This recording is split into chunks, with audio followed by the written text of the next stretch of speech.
कालावसात ऐसी घटना घट गई कि गुरु का ध्यान कहीं अन्यत्र चला गया।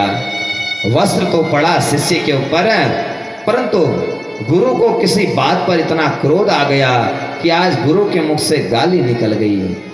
बड़ी भयंकर गाली निकली और उसे ही उस शिष्य ने बिना किसी मतांतर के उसी गाली को ग्रहण किया, गुरु से आज्ञा ली और आज्ञा लेकर के कहीं दूर वन में चला गया।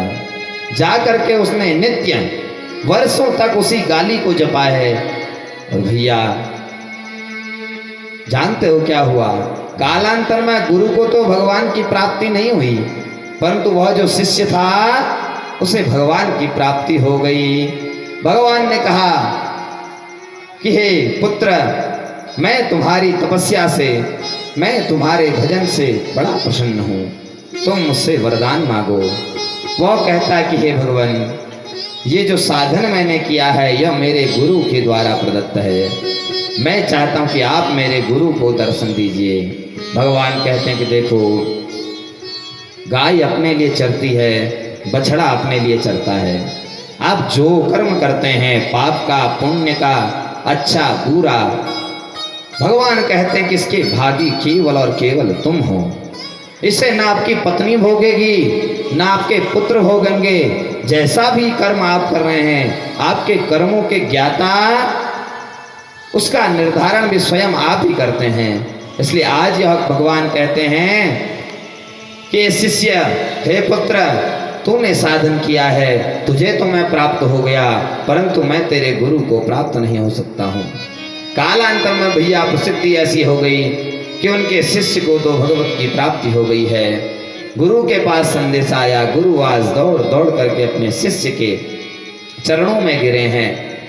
क्योंकि ये संसार के रिश्ते नाते भले ही आप पद में पिता हो, माता हो, परंतु भगवत प्राप्त यदि आपकी संतान है, उसे भगवान का दर्शन हो जाए तो वह सर्वथा पूजनीय है। गुरु आए हैं इनके निकट, गुरु कहते हैं कि तुम्हें भगवान की प्राप्ति हो गई। हे शिष्य, क्या तुम्हें बताओगे तुमने ऐसा कौन सा साधन किया? वह शिष्य कहता है कि गुरुदेव, आप कितने भोले हैं। अरे आपने तो मुझे यह मंत्र दिया था, इसको जप करके आज मैंने भगवान की प्राप्ति कर ली है। गुरुदेव बड़े असमंजस में पड़े कि पुत्र, मैंने तुम्हें दीक्षा तो दी, परंतु क्या तुम एक बार बताओगे कि मैंने कौन से मंत्र की तुम्हें दीक्षा दी? तो आज जब उस शिष्य ने बताया तो वह गुरु बड़े भयंकर रूप से रुदन कर रहा है, देखो मैं कितना भागा हूं। अरे जिस शिष्य ने केवल और केवल गाली को धारण करके ही भगवान की प्राप्ति कर ली, और मैं अभागा, देखो मुझे भगवान का नाम भी पता है, परंतु मुझे भगवान की प्राप्ति नहीं हुई है। इसलिए कथा का सार क्या हुआ? निष्ठा रखिए, किसी एक पर ही निर्भर रहिए। इधर उधर जाते रहेंगे तो हमेशा किसी न किसी जंजाल में, शंका में ही फंसे रहेंगे और कल्याण से वंचित हो जाएंगे। इस प्रकार से अपना कल्याण करना चाहिए।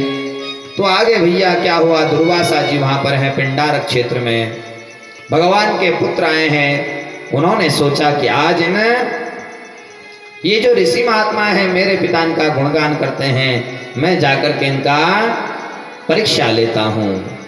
पेट में बड़ा वस्त्र बांध करके गए हैं, जैसे गर्भिणी महिला का उदर होता है ना, तो वैसे इन्होंने वस्त्र को लपेटा है और जाकर के वहाँ पर गए हैं। अरे महात्माओं, जरा हमें यह बताओ कि इसके गर्भ में जो बालक है, ये जो संतान है, यह पुत्र होगा कि पुत्री होगी?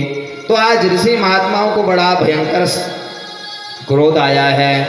दुर्वासा जी को देख करके वह हंसने लगे और कहते हैं कि जाओ, इससे न पुत्र होगा न पुत्री होगी, इससे बड़ा भयंकर एक मूसल निकलेगा और उसी मूसल से तुम्हारी पूरे वंश का उद्धार हो जाएगा। बोले कृपा निधान भगवान की। आगे जाकर के भैया वह घर पहुंचे हैं, कपड़ा खोला तो उसी से मूसल निकला है। सभी लोग उग्रसेन के पास गए हैं, सारी घटना बताई। तो उग्रसेन कहते हैं कि एक काम करो, ये जो मूसल है इसे घिस घिस करके समंदर में डाल दो, इससे ये जो हमारे वंश का विनाश होने वाला, इससे हम बच जाएंगे। उसे डाला गया भैया, और वो जो मूसल का जो धूसा था जिसे पीस पीस करके डाला गया था, वह समुद्र के निकट आकर के एरका नाम की घास से प्रख्यात हो गई। और कालांतर में क्या हुआ कि भगवान ने लीला को धारण किया है। ये सभी यदुवंशी लोग आज आपस में युद्ध कर रहे हैं, और उसी एरका नाम की जो घास है उसी को अस्त्र बना करके यह प्रत्येक आपस में छिन्न भिन्न करते हुए भगवत धाम को प्राप्त हुए हैं। इस प्रकार से भगवान ने अपने वंश का उद्धार करवाया है दुर्वासा ऋषि के श्राप के कारण। और ऐसी ही कथा है कि गांधारी जी ने भी इनको श्राप दिया था कि तुम्हारा जो वंश का, तो जो तुम्हारी वंश की पूर्णता होगी, समाप्ति होगी, वह इसी एरका नाम के घास से होगी। और आगे भैया क्या हुआ है, राजा जनक और नव योगेश्वरों का संवाद है। पूर्व में आप लोगों ने पंचम स्कंध में श्रवण किया होगा। जिन लोगों ने श्रवण किया होगा उन्हें तो पता ही है, वरना हमें तो भली भांति पता ही है आप श्रवण कैसे कर रहे हैं कथाओं का। पूर्व में बताई गई बातें भी आपको श्रवण में नहीं होती, तो भैया आज से 3-4 दिन पहले जो कथा को आपने श्रवण किया होगा, तो शायद ही आपको वह मन में, चिंतन में, ध्यान में होगी।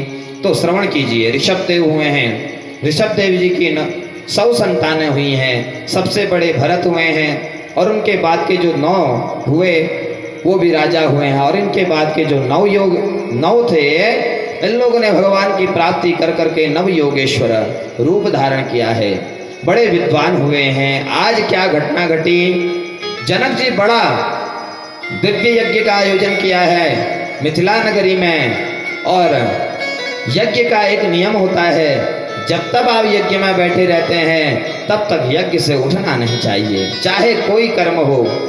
यज्ञ में बैठे हैं तो यज्ञ में बैठा ही रहना चाहिए, कैसा भी कार्य आ जाए यज्ञ से उठना नहीं चाहिए। जनक जी ये भली भांति जानते हैं, परंतु भैया आज घटना ऐसी घटी, नव योगेश्वर आए हैं। नव योगेश्वरों को देख करके जनक जी कहते हैं कि अरे ब्राह्मणों, मैं आपसे निवेदन करता हूँ, अब ये यज्ञ को यहीं पर पूर्ण कर दिया जाए, इसको यहीं पर विश्राम दे दिया जाए। पुरोहितों ने कहा कि राजन देखो, यज्ञ से कहते हैं कि ये यज्ञ यहीं पर सफल हो गया है, देखो आज कौन आए हैं, हमारे द्वार पर नव योगेश्वर आए हैं, और ये बहुत समय तक रुकेंगे नहीं, और ये इतने ज्ञानी हैं कि इनसे आज हम जो प्रश्न कर सकते हैं, जिनका उत्तर हम प्राप्त कर सकते हैं, यदि कहते हैं आज यज्ञ के वशीभूत होकर के आज हमने इनका दर्शन नहीं किया, इनसे किसी भी प्रकार का कोई प्रश्न नहीं किया, तो पुरोहितो ये हमारा बड़ा दुर्भाग्य होगा और ये हमें छोड़ करके चले जाएंगे। कहते हैं कि यज्ञ यहीं पर पूर्ण हुआ, क्योंकि यज्ञात भवति परजन्य, क्योंकि यज्ञ में सज्जनों यदि वर्षा हो जाए, प्रातः कल रात्रि से बड़ी भयंकर वर्षा हो रही थी। हमारे मित्रगण तो कह रहे थे कि भैया आपने व्यासपीठ से इंद्र को ललकार दिया, तो इंद्र बड़ा क्रोधित होकर के वर्षा कर रहा है, परंतु हमने भी विचार किया इंद्र को तो ललकारा है, और वो हमने ललकारा किसकी वशीभूत होकर के, भगवान श्री राम की शरण लेकर के। तो इंद्र तो वर्षा बड़े भयानक रूप से वर्षा है, मानो गिरिराज ही यहाँ पर हो गए, इतने भयंकर तरीके से कल 10 बजे से वर्षा, और रात्रि में 3:30 बजे बाहर आकर के हमने दर्शन किया। तो भैया भगवान राम की शरण लेकर के उनसे निवेदन किया कि हे भगवान, अब आप इस यज्ञ की रक्षा करिए। और देखिए भगवान की कृपा क्या होती, अनुभूति, अनुभव जिसे कहते हैं। भगवान की कृपा को कब कब आप धारण करते हैं, कब कब उसे मानते हैं, यही भगवत कृपा हुई। वर्षा बड़ी भयंकर तो आई, परंतु जैसे ही पूजन प्रारंभ हुआ वर्षा रुक गई, धूप खिली है, धूप खिल करके जैसे यज्ञ प्रारंभ हुआ है, स्वाहा की आहुतियां पड़ी हैं, पुनः वर्षा हुई है। तो सज्जनों, ये समस्त ग्रामवासियों का, क्षेत्रवासियों का सौभाग्य है कि हमारा यज्ञ पूर्णतः संपन्न हो गया। जिस संकल्प से, सद इच्छा से सदप्रेरणा से हमने यह यज्ञ प्रारंभ किया था वह तो हमारा भली भांति पूर्ण हो गया है। तो आज यही निमि जी कहते हैं, अभी देखो मौसम कैसा, हमारा मौसम यह पग पग पर साथ दे रहा है, क्योंकि यज्ञ प्रारंभ आप कर रहे हैं, निमित्त आप हो सकते हैं, परंतु फिर से करने कराने वाला केवल और केवल वही भगवान है, जिसके भरोसे से, जिसको चित्त में रख करके आप यह यज्ञ प्रारंभ कर रहे हैं। आज नवयोगेश्वर आए हैं, नवयोगेश्वरों के साथ भैया इनका बड़ा ही दिव्य संवाद हुआ है। 9 प्रकार के इन्होंने प्रश्नों को पूछा है, बड़ा ही दिव्य दिव्य यह प्रश्न है। समयाभाव है भैया, अभी हम उसका श्रवण नहीं कर सकते, परंतु समस्त क्षेत्रवासियों से, ग्रामवासियों से मेरा इस व्यासपीठ से निवेदन है कि भविष्य में हमारी ऐसी सदिच्छा है, सदप्रेरणा है, सत्संकल्प है कि समस्त क्षेत्रवासियों को एकत्रित कर करके एक ऐसा भव्य यज्ञ यहाँ पर किया जाए। जिन ब्राह्मणों का आप यहाँ पर दर्शन कर रहे हैं, ऐसे आचार्य जी का आप लोग दर्शन कीजिए, उनके मंत्रों का श्रवण कीजिए। भैया किसी भी पूजा को उन्होंने किसी भी प्रकार से कम रूप में नहीं किया है, बड़ी विधि विधान से उन्होंने इस पूजा को संपन्न किया है। कोई भी विधि होती है उसको वह बड़ी विधि पूर्वक संपन्न करवाते हैं। तो समस्त क्षेत्रवासियों से आग्रह है कि आप लोग एकत्रित होकर के जब भी आप लोगों का सत्संकल्प हो, जब ये भगवान आपके मन में यह प्रेरणा रखे, समस्त क्षेत्रवासी एकत्रित होकर के भव्य यज्ञ का आयोजन करें। और भैया यज्ञ का आयोजन केवल और केवल करना है, करके न करें, आपके चित्त में, मन में उसका प्रभाव पड़े। जिन मांसाहार को हमारे समस्त ग्रामवासियों ने ऐसे ग्रहण कर रखा है कि मानो बिन मांस के आपका शरीर पोषित ही नहीं होता। पूर्व में भी इस विषय पर चर्चा हो गई है। ये कथा खाली करने के लिए नहीं होती हैं, इनसे सीखा जाता है। नारद जी प्राचीन वरही का संवाद हो रहा है तो नारद जी समझा रहे, अरे दुष्ट राजन, जिन जीवों का तूने बलि दिया है जरा ऊपर देख आकाश मार्ग में, वही जीव तेरे कब तू आता है और कब तेरा छिन्न भिन्न किया जाए शरीर, इसकी प्रतीक्षा कर रहे हैं। इसलिए हाथ जोड़ करके निवेदन है भैया, ये मांस को आप लोग उसी प्रकार त्याग दीजिए जिस प्रकार आप यह समझ करके अपने मित्रों को, जो आप यह समझ में आता है कि यह मेरे किसी कार्य का नहीं है, जिस प्रकार से आप गंदी चीज को त्यागते हैं उसी प्रकार से आप लोग निवेदन करते हैं। इस मीठ मांस का भक्षण जो आप लोग करते हैं, बड़े चाव से बैठ करके ये देख करके बड़ी लज्जा आती है कि हमारे ग्रामवासी, अरे जरा इन भक्तिमयी माताओं की ओर देखो, जो प्रातः काल से लगी हैं, 4 बजे से इनका दिन प्रारंभ होता है और रात्रि में जब तक इनके घर के बाहर से प्रायः यह देखती हैं कि कहीं मेरे घर में, मेरे गौशाले का दरवाजा तो खुला नहीं रह गया, मेरे घर का कोई बर्तन तो बाहर नहीं रह गया।